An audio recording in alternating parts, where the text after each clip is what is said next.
Chapter 52, The Wasteland. Step past the dome. Reality shifted. Blind white glare, low, leaden sky. The wind didn't blow, it screamed. It hurled ice shards like shrapnel. Frost coated their goggles. Every breath burned going down. The masked guide raised a hand. The wolves surged. Snow exploded. The sled ground forward across the crust. Slow, relentless. The runners screaming against the ice. Endless white void.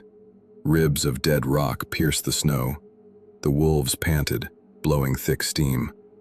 The hypnotic screech of runners and the howling wind dragged their minds into apathy. "Are we close?" Mir's muffled voice barely cut the storm. "Halfway," the guide shouted back. "A few more turns." The wolves locked, ears flat against their skulls. A whine, thin, high, terrified, ripped from deep in their chests. The guide tensed. The sled lurched. The wolves backed up. A gust of wind ripped the snow curtain apart. A giant white predator. Slow, crushing, absolute. Snow slid off its haunches. Massive paws crushed the crust. No sound left its maw. Dead, pupilless, ice-blue eyes drilled into them. Mir couldn't move, couldn't breathe. His legs had forgotten how to work.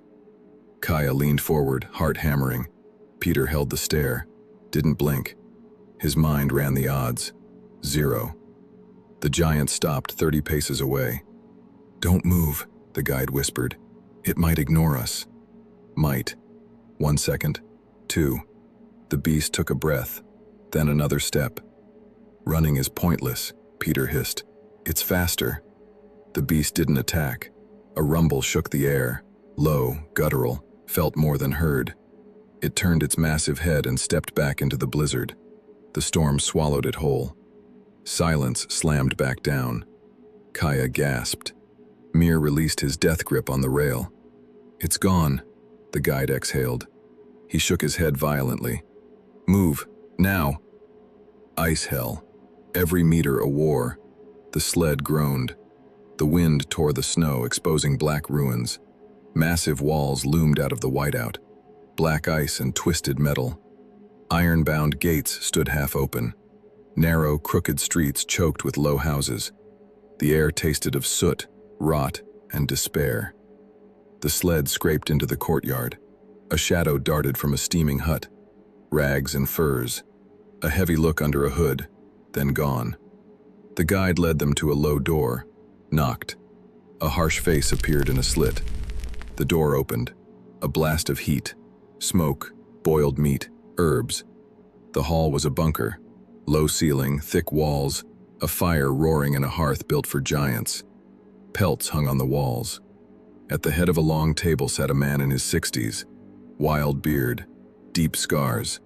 Calloused hands rested on the wood. He raised his head. He had a dead man's stare.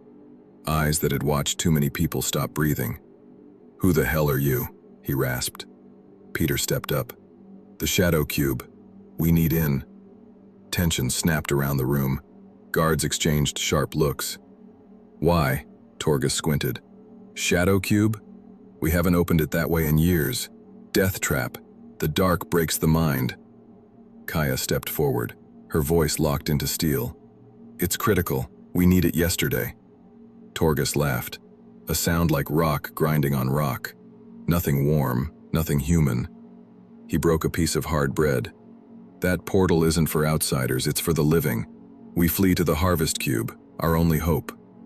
"We can't wait," Peter said, every word a brick. "You talk of survival. I'm not begging, I'm trading." Torgus dropped the bread. "A trade? What do you have?" "I know force fields. Not your kind, but I know them." Peter met his eyes. "I can fix your dome. No promises, but I can try. If I crack the system, your town lives. A chance for us, a chance for you." Silence hit the hall. A bench creaked. Torgus scoffed, but Peter's absolute conviction held him. "One person," Torgus finally said. "That's it. If you fail, you stay here. You work until the debt is paid." Mir stepped up, pale, stubborn. "I go." Peter whipped around. No, it has to be me. I saw it. In my visions. Mir shook his head. I stood alone. It's my path. You fix the dome. Visions. The word tasted like poison to an analyst. A glitch in the human software Vertex had spent centuries trying to patch. But the raw, desperate faith burning in Mir's eyes stopped Peter cold. The old warlord nodded. Fine. You sleep here. Tomorrow Einar takes you to the portal. The blizzard screamed outside. Dinner was served. Cured meat, roots, dark, burning wine. Kaya sat next to Elgar, Torgus's wife. Tall, thin, sharp eyes. What if he sends only one, and he doesn't come back? Kaya asked softly. We need a backup plan. Elgar looked at her husband at the head of the table. I'll speak with him. He might let you through, one at a time. Peter didn't eat. He moved through the room like a shark, pulling aside guards, murmuring questions. Torgus's laugh snapped like a wire. One goes through. You fix the dome, or you stay.